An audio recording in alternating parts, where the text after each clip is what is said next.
Mheshimiwa Kandia, mwacha kuimba kwaya sana kwa president. Baringo County ndio walikuwa kwanza kusapoti serikali, kuanzia PPI mpaka yote. Lakini saa hizi Baringo ndio mwisho kwa maendeleo. Tumesaulika na national government. Ukipata projects yote yenye ilikuwa Baringo, yenye ilikuwa imeanzishwa kwa ile serikali nyingine, simekwama.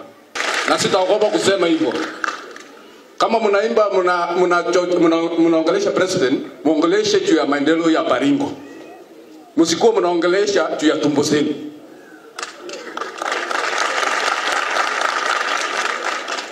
Kuna MP ingine ya Mogotio ameoshwa na pesa, anatembea na ndege mpaka Nasau, kuna maendeleo inataka kufanyika Baringo. Anaongea vibaya kuhusu viongozi wengine.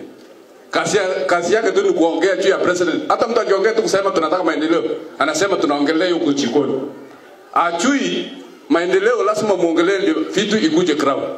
Maendeleo yenye inafanyika kwa county ni yenye nyinyi mnaona sisi MCS tunaleta machi kidogo, tunatengeneza barabara. Wapi ya serikali ya juu tuliacha 85% uko national government.